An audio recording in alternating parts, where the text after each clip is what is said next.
Você vai sair desse vídeo sabendo tudo o que precisa sobre o cenário de Greyhawk, um dos primeiros cenários de D&D e que foi criado pelo próprio Gary Gygax, um dos coautores do Dungeons & Dragons. Mas calma, eu sei que são muitos cenários, é muito confuso às vezes, principalmente para quem está começando.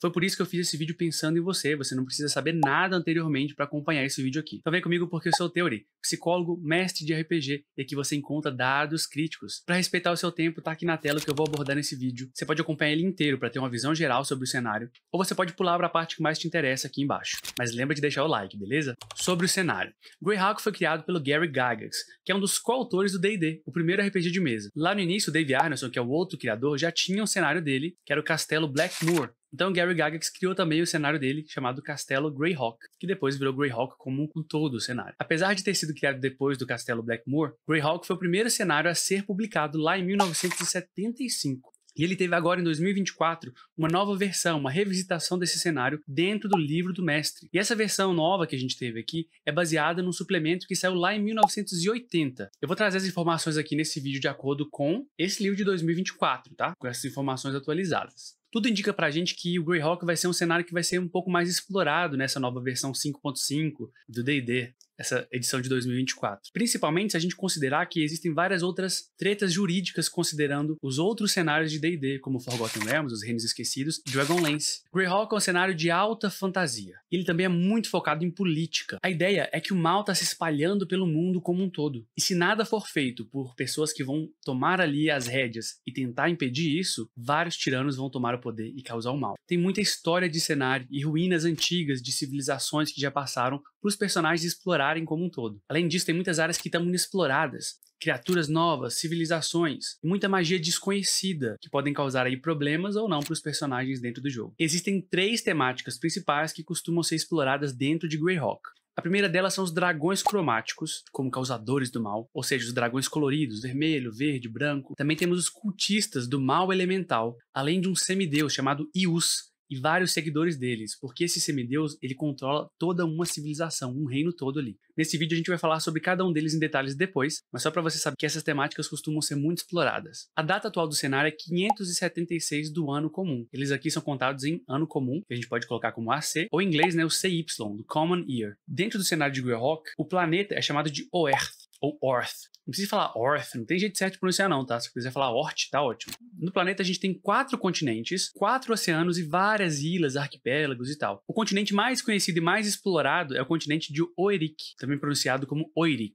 Tem uma parte, uma região ali do cenário que é mais explorada ainda, onde tem mais aventuras, que tem mais informações e mais material pra gente usar, que fica na parte leste de Oerik. Também é conhecida como Oerik Leste, Oerik Oriental. Tem várias nações ali dentro dessa região, e ela também é conhecida por outro nome, o nome de Flanaess, ou a Terra dos Flan, que foram os primeiros habitantes aí a colonizar e utilizar esse espaço aqui para sobreviver. Greyhawk, né, que é o nome do cenário, também é o nome do castelo, que eu já falei, um castelo que existe em ruínas hoje em dia, mas também é o nome de uma cidade, a Cidade Livre de Greyhawk. Tipo uma espécie de cidade-estado, sabe? Esparta, Atena. E ela fica ali nessa Oerik Oriental, ou em Flanaess. O geralzão do cenário é isso, mas tem muita mais coisa.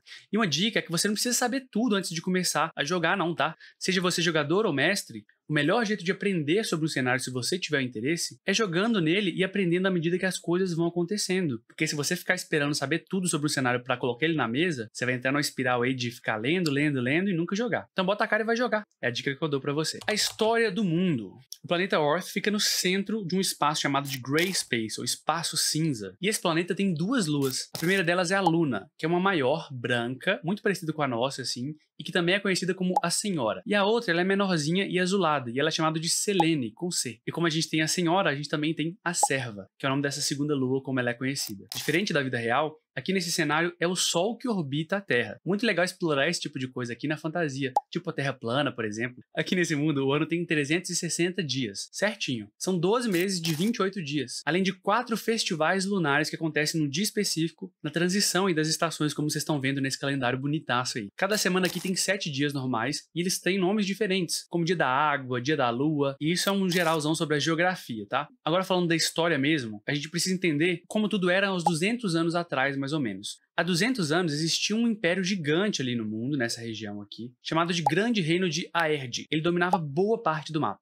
Outro reino muito forte era Kelland, que também queria expandir e copiar essa meio que estilo imperial de Aerd. Se a gente olhasse há 200 anos atrás para o norte e para o oeste, a gente veria os povos nômades do reino de Baklunesh, que até hoje continuam mais ou menos do mesmo jeito. Isso tudo 200 anos atrás. Como é que as coisas são hoje? Depois de passar 200 anos, o reino de Aerd começou a perder o controle, e várias províncias deles, como se fossem regiões ou estados ali, começaram a se tornar independentes, como Furiond, Veluna, Pereland e depois Nirond. Precisa preocupar com os nomes aqui não, tá? O mais importante é vocês entenderem o contexto. Isso tudo aí foi enfraquecendo o grande império Aerd e foi causando várias rebeliões internas. E essas rebeliões continuam até hoje. Outro reino que existia, Kelland, nesse meio tempo também parou de tentar expandir. Depois de muita guerra acontecida, algumas regiões também ganharam uma certa autonomia. Posso citar algumas como Yeomani ou Lek. Mas hoje vivem em relativa paz aí. Se a gente olhar aqui para Flanaess, né, que é essa Oeriko oriental, a gente vai ter 5 grandes regiões ali. Como se fossem as regiões do Brasil, sabe? Sudeste, Nordeste, Norte, Sul, Centro-Oeste. Aqui elas se dividem assim. A Flanaess Central, onde tem de tudo um pouco, conflitos com a luz e as trevas, cultos malignos e tal. A Flanaess do Leste, mais para a direita ali, onde o antigo império luta cada vez mais para tentar se manter de pé. A Flanaess do Norte, onde você vai encontrar terras selvagens, gelo, neve, várias tribos nômades ali e muitos dragões. A velha Kelland, que é remanescente do reino antigo,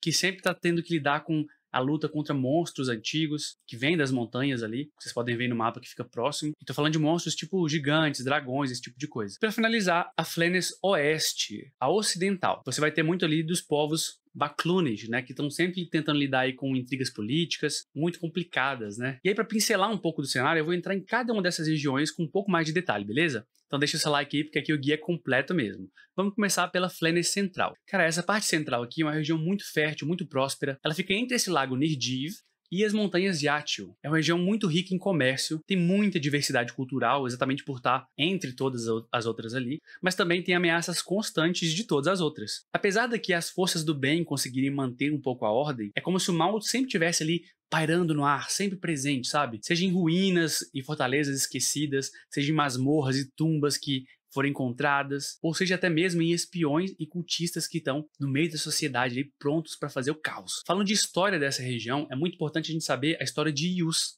Yus é um semideus aqui do cenário, que eu vou abordar um pouquinho mais daqui a pouco, mas o basicão é que ele é filho de um demônio com uma maga. Ele tinha muito poder e ele foi aprisionado por um grande arquimago, e ficou décadas assim, mas conseguiu fugir recentemente e montou um reino que está cada vez mais poderoso. Alguns estão chamando isso de ascensão de Yus. Recentemente também teve uma grande guerra ali, que teve uma batalha conhecida como a Batalha dos Campos Emridi. Nome difícil, né? Emridi. Mas basicamente teve uma aliança entre vários reinos, Furiond, Veluna, Selene e Verbobonk. E juntos eles conseguiram derrotar as forças do Templo do Mal Elemental. Essa é uma aventura clássica, incrível, o Templo do Mal Elemental, que foi lançada para AD&D. Acho que na terceira edição teve uma revisão dela. Eu falo mais sobre ela depois no vídeo aqui. Nesse combate aí, o príncipe Thromel desapareceu. E isso acabou prejudicando essa união política que tinha sido formada entre os reinos de Veluna e Furiond. Os principais locais que a gente vai ter aqui é o próprio reino de Furiond, que é esse reino humano muito poderoso e muito tradicionalista, sabe? Já foi uma província do antigo Império Aerd, né? Como eu falei para vocês. Agora ele é um defensor muito ativo contra o mal. E quem governa Furiond é o rei Belvor IV. Já Veluna é uma teocracia, governada ali por líderes religiosos, seguidores e clérigos de Hal, que é um dos deuses que eu vou falar mais na parte de religião. Mas eles lutam pela esperança, pela justiça. O líder espiritual é o Canon Hazen. Já Selene é um reino élfico, meio isolacionista, né? Eles querem ficar mais na deles. Mas é muito poderoso. Eles têm a rainha Yolande, que governa eles com muita força, assim, mão firme. E também nesse reino temos presença de gnomos e halflings. Já Verbobonk, né, que é esse nome grande aí, é uma cidade-estado, meio que uma cidade livre ali, é aliada de Veluna e fica muito próxima do antigo Templo do Mal Elemental. E aqui também temos o reino aí de Yus, né, que eu falei pra vocês que estava construindo o reino dele, governado por esse semideus demoníaco. Então acaba sendo uma fonte constante de perigo, porque ele quer cada vez mais juntar poder para se expandir e dominar outras áreas. Você tem outras cidades, como Highfolk, né, que é uma cidade élfica mais livre ali. Uma coisa importantíssima é a Horned Society, que na tradução livre ficaria como uma sociedade chifruda, né? Fica um nome horrível. Mas é a Sociedade dos Chifres, que é basicamente uma teocracia também. Uma sociedade ali governada por líderes religiosos e que é aliada de Yus. Você vai ter as Shieldlands, que são terras governadas aí por cavaleiros. Muito legal. Você vai ter a Costa Selvagem, né? A Wild Coast, Pomarge, o Nirdiv mesmo, né? Que eu falei. Várias oportunidades de aventura aqui. Sobre a cultura desse povo, dessa região, é um povo com pouca paciência para tirano, sabe? É um povo mais prático, assim, e mais democrática do que o normal, sabe? Geralmente eles vestem túnicas com mantos decorados. Cada região vai ter sua peculiaridade, tá? Mas no geral é isso. A culinária geralmente vai ser comida simples, né? À base de arroz, batata, carne, queijo, né? Que a gente tá acostumado muito aí na fantasia medieval, que tenta emular um pouco da alimentação que era da Idade Média, né? Embora, curiosidade legal, batatas vieram da América do Sul, né? Foram introduzidas depois na Europa. Então aí esse dado crítico. Agora vamos falar sobre o leste de Flanaess. Esse lugar já foi um lugar grandioso aqui, sede do grande Império Aerd, como eu contei pra vocês. Mas hoje esse império, ele tá bem decadente, né? Me lembra muito uma ideia de Império Romano, sabe? Já em decadência. O líder é o Imperador Ivid V, e ele se cerca de vários conselheiros demoníacos ali, e tem colocado cada vez mais impostos pesados na população do seu império. Tudo isso para financiar várias guerras, né? Como a gente sabe. Com Naironde, com Almor, também com a Liga de Ferro, né, que é uma coalizão ali de várias regiões. A cultura dessa região é muito baseada na ordem, na disciplina, já que trata-se de um império. Militarismo muito forte, hierarquia fortíssima. Mesmo os reinos que estão resistindo ali a Erd, como Naironde e Almor, que eu falei, acabam compartilhando essa estrutura muito rígida, porque eles também estão em guerra. Já as regiões que são parte da Liga de Ferro tendem a ser um pouco mais igualitários com suas populações, de modo geral. Essa região é muito boa para explorar temas de horror, de guerra, aventura marítima, muito interessante. Tem muitas áreas selvagens legais para explorar também. E a Tumba dos Horrores fica nessa região. Vou falar melhor sobre isso depois. Que é uma aventura classicaça da história do D&D. Principais localizações aqui temos o Reino de Erd, por si, que é esse império decadente. Você pode trazer aventuras explorando essa região. A capital é Hauksez, né, que é a cidade capital do império. Tem Naironde, que é esse reino que está resistente aí. Quem governa é o rei Durstan I. É a principal força de resistência, né, Naironde. Temos também Almor, né, a prelazia de Almor, que é um estado teocrático, então é governado por líderes religiosos. É liderado por clérigos de Pelor, que é um deus aí do sol, vou falar mais dele na parte de religião. E aí tem várias cidades independentes também, como Iron Gate, né, o Portão de Ferro, Hel Astra, os Baronatos do Mar, que são províncias navais ali, meio que servem ao Império Aerd, mas com certa autonomia. Temos Sandy e Ownwall também, que são meio que participantes ali da Liga de Ferro. Tem vários lugares que dá para vocês visitarem aqui dentro. Em especial, né, eu acho que é interessante citar, as Ilhas Spindrift, que são ilhas meio que independentes ali. Tem Shar também, o Império Oculto, né? Que é meio que uma ordem fanática, né? São bem isolados e tal, cheio de espiões. Agora sobre a Flanaess do Norte. Essa é uma região de Flanaess muito fria, selvagem. E tem 3 grandes culturas que dividem esse lugar aqui. Os Nômades Baclunish, que basicamente são cavaleiros das estepes ali. Temos a tribo Shakik, né, do tigre. Temos a tribo Wegwir, do lobo. Temos também ali os Reinos do Norte, de Suluaz, ou Suloise, né, pode pronunciar como você quiser. Kruski, Frust e Shnai, os famosos guerreiros das geleiras. E temos também os Nômades Flan, que inclusive dá nome a toda essa região, que são os povos ali das terras de caças, como se fossem os povos mais originários ali. Sobre lugares importantes, temos aqui os ermos estéreis, que é uma porção de terra completamente isolada, um ermo mesmo, e você vai encontrar aqui vários dragões. Temos as terras de caça também, que são muito legais, e eu particularmente gosto muito dos nômades lobos, né, os Wegwir, porque eles estão sempre em uma luta constante contra o reino de Yus, pela proximidade ali e tal, dá pra ter aventuras incríveis ali. E aí, assim, dependendo de onde você tá, as culturas são diferentes também, né, nas tribos nômades, por exemplo, por muitos chamados de tribos bárbaros, a tradição geralmente é uma tradição oral, passada pela voz mesmo, não tem registro histórico nem nada, roupas coloridas feitas de peles de animais, tem bastante laços, né, com o antigo Império Baclunish, que caiu, né. Já nos reinos do norte, que é dessa parte, são reinos que valorizam muito o contato com a natureza de alguma forma, também usando vestimentas de lã, peles, vários adornos como insígnia. A questão da caça da natureza é muito importante para eles. Pra quem já assistiu Game of Thrones, tá, em algum nível, assim, em algum nível, tá, dá pra pensar em Winterfell, sabe aqueles reinos da parte mais norte ali do mundo? Eles estão mais próximos de intempéries, né, e precisam lidar mais com isso do que em áreas mais amenas. E já os povos da terra de caça, né, os Flan, têm uma ligação quase espiritual com a natureza mesmo, sabe? Tem várias tatuagens, pinturas, e também sofrem ataques constantes de Yus, e várias outras regiões ali, reinos e tal. Quando eu falei que tinha toda a intriga política, né, de dominação e tal, é muito forte isso em Greyhawk, tá, pessoal? Agora vamos falar sobre a velha Kelland. Lembra que há 200 anos atrás tudo isso aqui era um reino, um império grande também? Como esse império meio que foi diminuindo, quebrando também, tem várias regiões diferentes com um passado em comum.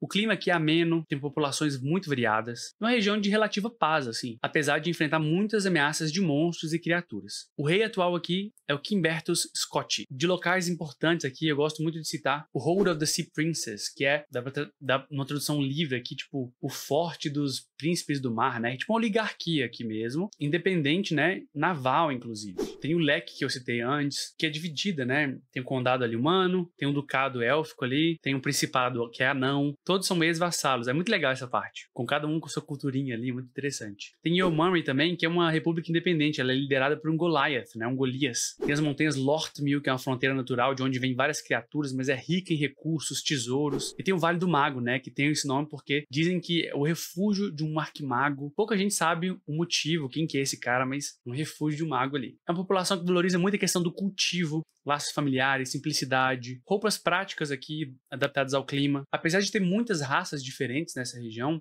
quando tem uma ameaça em comum, elas costumam se unir e se juntar para defender a região. E para fechar essa parte das regiões aqui da história, temos a parte de oeste de Flanaess. É aqui que ficam os descendentes do antigo Império Baclunish. Esse império foi destruído por um negócio chamado devastação isolada. Eu vou falar mais sobre isso, é uma magia desconhecida. Hoje você tem nômades, né, que acabam tendo costumes mais antigos que remontam da época de que isso foi um império, né, que valorizam muito a questão da hospitalidade, do comércio, é muito importante para eles. Mas aqui tem muitas intrigas políticas nessa região, porque vários povos diferentes acabam convivendo no mesmo local. Isso costuma ser uma panela de pressão para dar problema. Os principais reinos que a gente vai ter aqui são Ekbir, Tusmit e Zeif, que eles acabam sendo separados por montanhas e rios, como vocês estão vendo no mapa. É aquela panela de pressão que eu falei, uma tensão entre os reinos. Porque Tusmit meio que manipula ali os vizinhos em benefício próprio e fica espalhando vários rumores de que guerra tá acontecendo. Vai ter guerra, vai dar merda. Um local muito importante aqui dessa região são as estepes secas, também conhecido como Mar de Poeira. Essa região aqui era uma região super fértil, dominada pelo Império Antigo Baclunish. Mas ela foi devastada por essa catástrofe mágica, conhecida como a Devastação Invocada. Agora vamos falar sobre locais importantes. Ao falar das regiões, eu pincelei alguns locais ali que são interessantes em cada uma delas, mas o que é característico do cenário mesmo? O que marca Greyhawk e o que você pode encontrar aqui? Vamos começar pelo Castelo Greyhawk. Se você seguir o rio Selintan, você vai achar esse castelo aqui, que está em ruínas hoje, mas foi criado pelo mago Shagig Iragene. Isso aqui, galera, é uma brincadeira com o nome do Gaga, que se você vê ali, né, um anagrama e tal. Esse arquimago, o Shagig, Zagig, ele prendeu o Yuz aqui dentro, que é aquele semideus. Por várias décadas ele ficou preso, debaixo desse castelo. A gente também vai ter os casarões Blackfair, que são casarões mesmo, foram fundados aí por um comandante da cavalaria, e meio que eles acabam tendo ali uma mini cidadezinha muito pequena ao redor, como fazendas e tal. É tipo uma mini vila, minúscula mesmo. Temos as colinas Cairn. Cairn significa em português moledro, né? São aquelas pilhas de pedras que você coloca como um túmulo, né, para sinalizar alguma coisa. Um cairn, na pronúncia em inglês aí. Essas colinas são chamadas assim porque elas são as tumbas de vários aventureiros, porque tem muitas criaturas, tem muitas ruínas antigas. Isso atrai muitos monstros, cultistas, bandidos, aventureiros. Bom, temos também o Forte Blackwall, ou Forte Parede Preta, que é uma torre de pedra, que é guarnecida por vários soldados da cidade de Greyhawk, que ficam patrulhando a bordo dos pântanos Mistmarsh. Mistmarsh, vale até falar dele, é o pântano da névoa, da bruma, que é um pântano com várias ruínas que estão submersas por ele. Tem vários dragões negros aqui nesse lugar, armadilhas mágicas, Will-O-Wisps. Dizem que o Templo do Sapo fica por aqui, tá? Uma dungeon famosa. Temos também Elmshire, que é uma vila halfling pacata. Ela fica às margens do Nirdiv e acaba sendo um refúgio ali para pescadores e outras pessoas que enfrentam as ameaças das colinas. Temos as vilas Aerie também, que são vilas agrícolas ali espalhadas, cheias de brigas e casamentos entre si. Tem o Ford Keep, que é o Forte do Val, que é uma fortaleza ali que protege a travessia, o Val, do rio Selintan. Foi feito ali pelo líder, né, o prefeito, vamos falar assim, da cidade livre de Greyhawk. Vou falar dela daqui a pouco. Temos também o desfiladeiro Selintan, que é um desfiladeiro enorme que tem uma ponte de pedra que passa sobre o rio Selintan. Dizem que existe um mecanismo secreto para derrubar essa ponte ali, caso necessário, e impedir avanços de inimigos. Temos também Grosset Grotel. Não, eu não tossi. Esse é o nome de uma comunidade de gnomos. Geralmente mexem com mineração, exploração. Eles vão trocar gemas por vários fungos ali que eles cultivam, com propriedades diferentes, e ajuda também contra criaturas do subterrâneo. Temos o Marsh Keep, que é o forte do pântano, vamos traduzir assim, na tradução literal. Ele acaba sendo um local de vigília contra o pântano das brumas, a Mistmarsh, e tem uma estrada dele que leva até a Grey's Mare, né, que é uma cidade ali de mineração que tem muitos anões que vivem lá. Tem várias cidades mineradoras também na região, Blackstone, Diamond Lake, Streaming Springs, cidades pequenas ali que ficam sob a proteção da cidade livre de Greyhawk, mas são constantemente ameaçadas também pelos agentes de Yus e do reino dele. Tem o Casarão Peculiar também, que é uma espécie de mansão, um casarão gigante, que foi comprado ali por aventureiros aposentados. Eles fabricam uma cerveja muito conhecida, chamada Old Peculiar, a Velha Peculiar. Temos também Stonebridge, a Ponte Pedra, como eu gosto de chamar. É um forte que tem uma guarnição pequena ali, que acaba vigiando o tráfego fluvial no rio ali, que vai em direção a Greyhawk.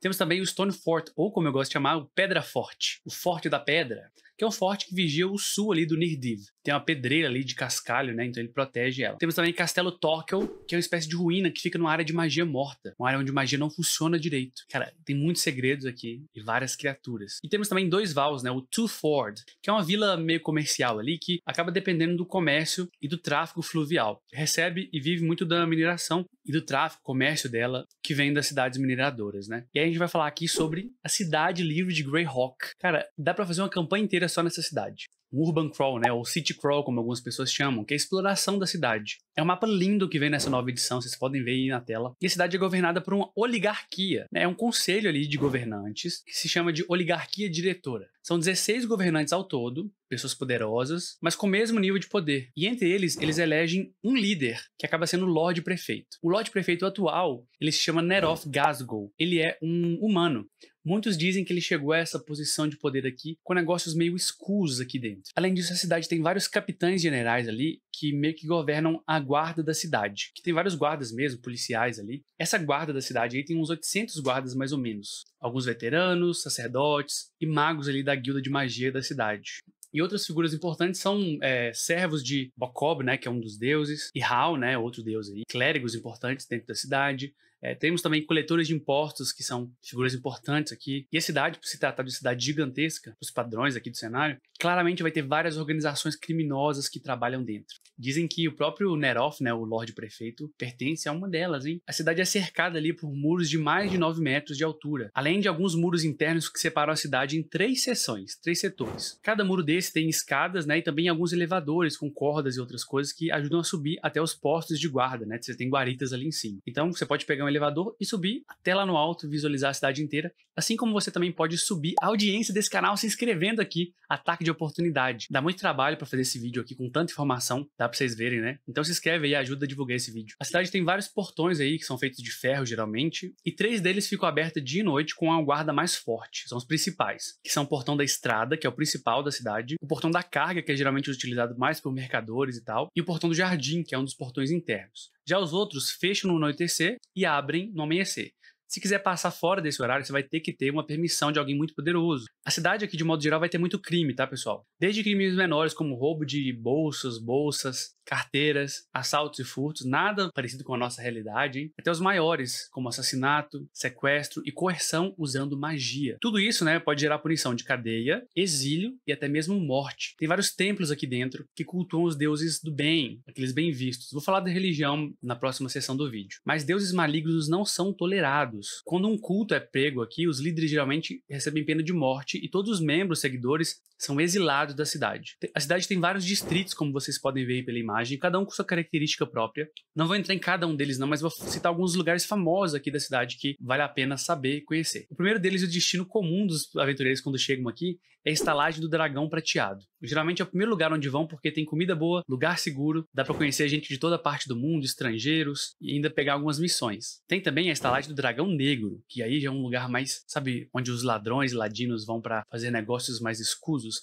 Apesar de ser uma boa acomodação, ter comida boa também, é um lugar pra fazer trocas e pegar informações. Temos também a Grande Citadela dentro da cidade, que é uma fortaleza onde ficam os quartéis da guarda da cidade, ficam as cadeias, toda a área de justiça é feita aqui. Então se alguém for preso, vai para essa região. Tem a Grande Biblioteca, que se os personagens quiserem fazer alguma pesquisa, saber de pergaminho mágico, algo do tipo, tem que ir na Grande Biblioteca, porque lá é gerido, meio que controlado ali por magos, é muito legal. Tem uma academia de magia na cidade. Tem uma outra estalagem que é muito legal, que é a estalagem da Torre Alta. que é uma estalagem no formato de uma torre mesmo, na construção de uma torre. Dizem que tem um certo mago famoso que se hospeda por lá. Outro lugar interessante é um templo pequeno, diante dos outros que existem, mas é conhecido como Templo do Horizonte Distante. É um templo dedicado a um deus menor chamado Farlagan, que é o deus dos viajantes e dos mercenários. Geralmente, nesse lugar, os aventureiros vão lá para pegar missões de aventuras, para serem curados e também para conseguir proteção em caravanas de viagem, já que é o deus das caravanas, eles conseguem proteção ou viajar junto ali para eles fornecerem proteção para alguma caravana. Então tem várias missões que eles podem conseguir aqui. E falando em templo grande, né, que eu falei, tem o templo de Pelor,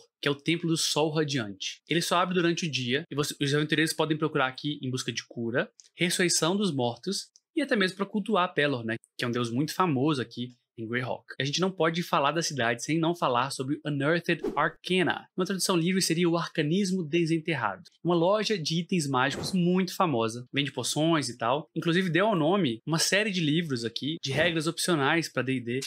Receberam o nome dessa loja em homenagem aí. E nessa loja no Unearthed Arcana, no Arcanismo Desenterrado, quem organiza e quem toma conta da loja é um humano chamado Morley. Ele tem a barba branca, um chapéu pontudo, e aqui os jogadores podem ir para comprar itens mágicos, identificar os itens que eles pegaram e até procurar missões para ganhar dinheiro, né? Até mesmo empréstimos. Olha, você me empresta um dinheiro e eu faço uma missão para você. O Morley consegue isso para os aventureiros. Só a cidade de Greyhawk dá um vídeo inteiro aqui, de tão completa que ela é. Mas Greyhawk não vive só da cidade, apesar dela ser um hub importante aqui, geralmente para onde os personagens vão e voltam no decorrer da missão, da campanha. Mas além da cidade livre de Greyhawk, a gente vai ter vários lugares, tem junto deles ali vários mistérios que não foram resolvidos, que a gente não sabe muito sobre, talvez. E aí você pode expandir isso nas suas aventuras e campanhas. Tem um lugar chamado Hepmona Land, a terra dos Hepmona, tipo algo assim, que é uma ilha, um continente meio distante, de um povo morcego, cara. Não se sabe muita coisa sobre eles. Tem também no extremo norte, acima da floresta Borneo, a Terra do Gelo Negro. Quem chegou até lá diz que tem um gelo ali azul escuro, quase preto,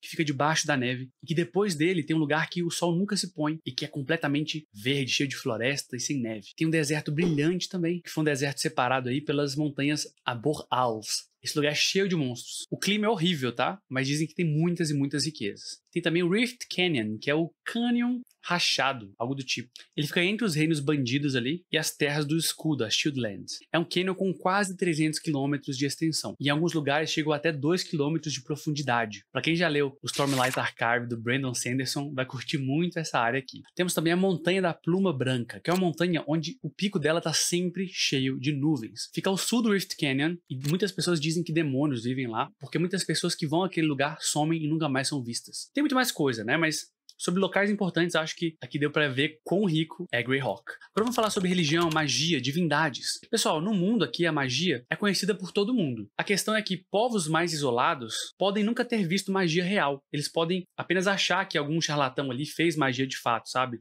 Mas na cidade de Greyhawk, por exemplo, você tem uma academia de magos. Inclusive existe um código de abuso de magia, para você não usar magia para fazer o mal, para causar o mal às pessoas, causar danos, causar coerção. Então é um mundo de alta fantasia. Falando de deuses, você tem 3 tipos: os deuses maiores, os semideuses e os deuses menores. É uma sociedade politeísta de modo geral. É lógico que algumas culturas podem cultuar apenas um deus e tal, ou apenas a força da natureza, mas de modo geral você vai encontrar o culto a vários deuses aqui sem maiores problemas, sem preconceito, na grande maioria das vezes, tá? Vai ter lugares que vão ser, sim, mais fundamentalistas e tal. E aí os deuses maiores, eles raramente vão se envolver diretamente com acontecimentos. Mas todo mundo sabe que esses deuses existem, tá? Dá pra ver a manifestação deles e a presença deles, dá pra sentir, é palpável. Já semideuses e deuses menores acabam se manifestando no plano material com muito mais facilidade. O Yuz, né, que eu já falei várias vezes aqui no vídeo, é um exemplo. Ele é o semideus que governa uma nação, tem um reino dele ali. Então ele tá ali na forma física. Eu vou citar aqui só os deuses maiores, alguns semideuses importantes, e os deuses menores vocês podem pesquisar lá no livro, ou na wiki aí de Greyhawk. De deuses maiores, nós temos Belri, ou Beori,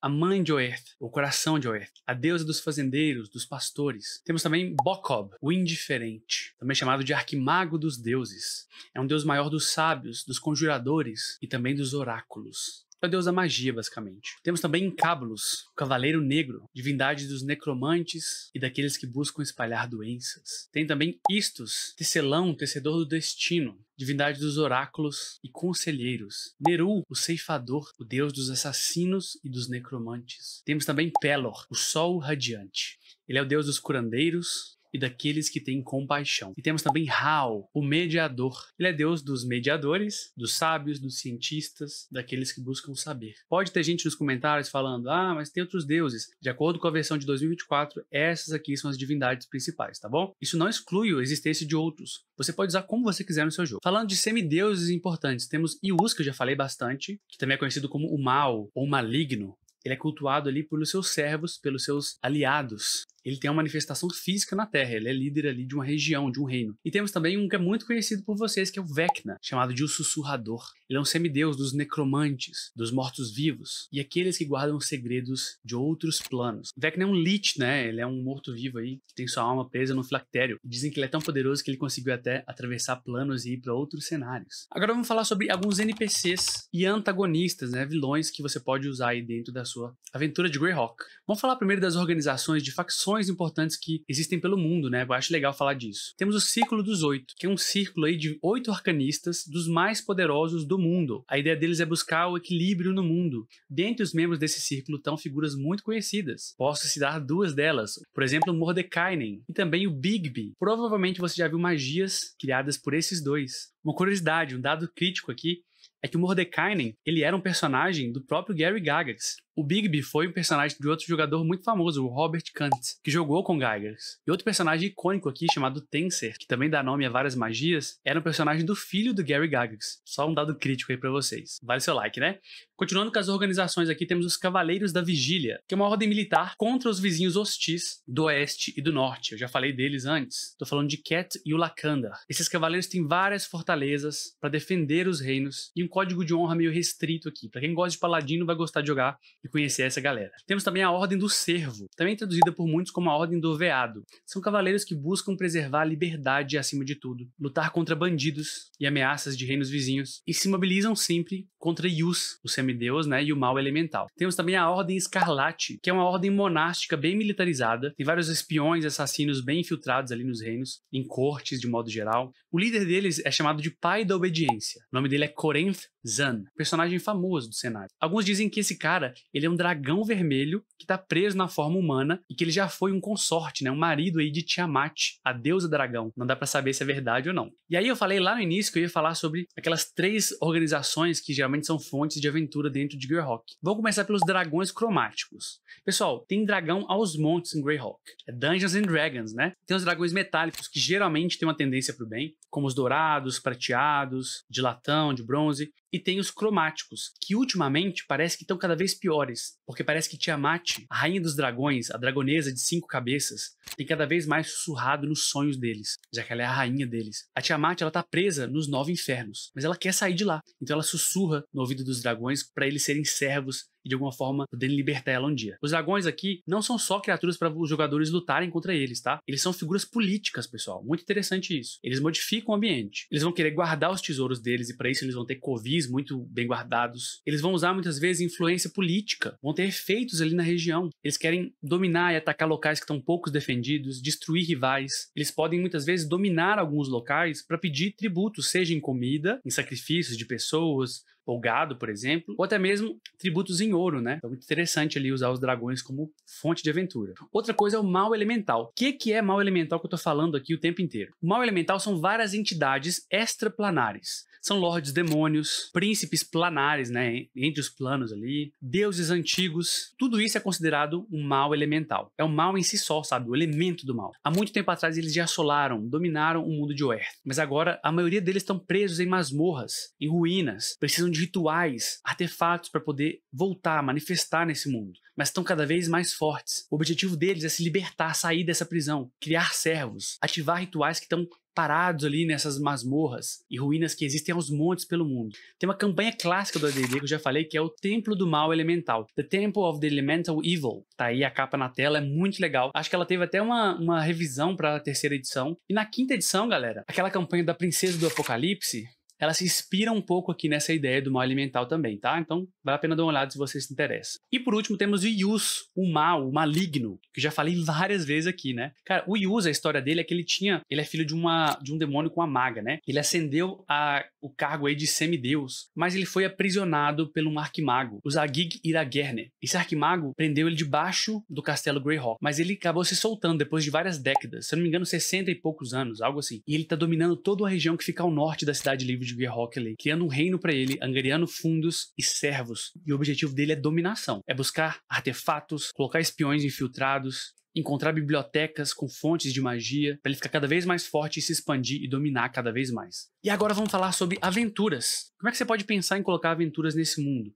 Se você já veio acompanhando o vídeo até aqui, você já viu que eu já dei inúmeras ideias aí de aventuras, de locais de aventuras, mas eu vou dar mais algumas aqui no final. Primeiro, né, tenta mostrar a história do jogo sem precisar ficar de palestrinha. Coloca a história do mundo em coisas que os jogadores vão precisar de fato. Coloca pistas do passado, estátuas de ruínas, tudo isso vai apontar aí eventos históricos que já aconteceram. Tem também registros escritos, né, você pode usar livros, tomos, murais, personagens que são sábios ali, que vão encontrar com os jogadores e que vão, em algum momento, precisar de uma informação importante para uma missão atual. Então não fica ali contando de como Greyhawk é legal, senão vira uma palestrinha. Olha o tamanho desse vídeo aqui, tem muita coisa. Coloca uma parte legal do mundo que você quer, conectada a um dos objetivos dos personagens. Lembra que a magia aqui no mundo, ela pode ajudar muito. Então tem coisas como falar com mortos, que talvez presenciaram o passado. Talvez eles tenham visões e sonhos de alguma coisa que aconteceu no passado e vai se repetir. Criaturas como fantasmas, guardiões, oráculos, todos esses podem trazer coisas do passado para aventuras, então utilize isso a seu favor. É um cenário riquíssimo. Dentro das localizações, em Flanner Central, por exemplo, você pode utilizar o Templo do Mal Elemental, né, que eu já falei várias vezes da aventura aí nesse vídeo. Tem a Torre Fantasma de Iverness também, que tem a Gema da Alma, cara. Vale muito a pena colocar isso nas aventuras. Nessa parte da Flanner Central ali, tem também as Cavernas Perdidas de Sojkanth. Essa foi uma aventura clássica, muito, muito foda, que eu acho que eles até se inspiraram agora para fazer um remake, se eu não me engano, mas que vale a pena você dar uma olhada aqui nessas Cavernas Perdidas. Além da própria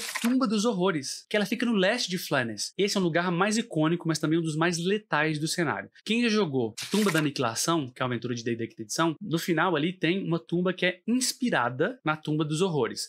Tem uma versão da Tumba dos Horrores para a quinta edição também, mas desde o início ela foi feita para ser um lugar para jogadores experientes, é um lugar muito mortal mesmo, para alto nível. Eu particularmente gosto muito de explorar os conflitos políticos de Greyhawk. Gosto muito da exploração da cidade livre de Greyhawk, já que ela é gigantesca.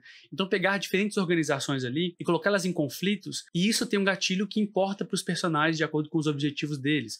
Solta eles ali e vê o que acontece. Talvez está tendo ali uma invasão de um reino vizinho e os personagens vão precisar trabalhar ali no exército para lidar com isso de alguma forma. Talvez eles vão precisar viajar para um reino vizinho para lidar e evitar uma guerra de forma diplomática. São temáticas que eu gosto demais de explorar aqui nesse cenário. A parte oeste de Flannes também tem ali os Baklunish, né, que são remanescentes, né, do antigo império e tal. E tem essa parte ali do antigo império que foi completamente destruída pelo fogo sem cor, que é nesse deserto ali. Eu acho que é muito legal.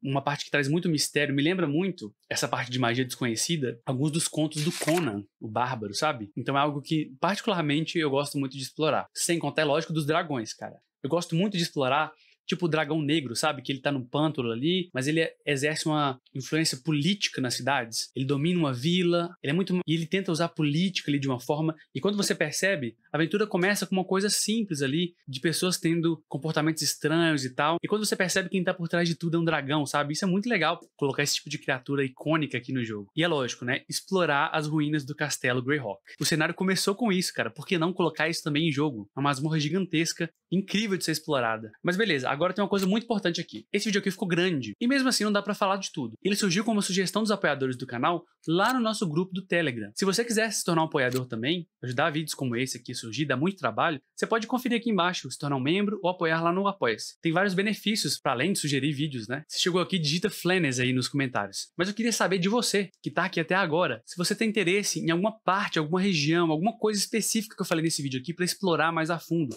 ou interesse que eu trate de algum outro cenário num vídeo parecido com esse. O que eu falei por alto que eu poderia me aprofundar mais na sua opinião? Lógico, se eu cometi algum erro, falei alguma merda aqui, deixa nos comentários aí, é legal, sempre com respeito. E aqui no canal, eu fiz esse outro vídeo aqui falando do mito de criação de Forgotten Realms, que é outro cenário icônico de D&D. Vou deixar aqui, vai lá assistir.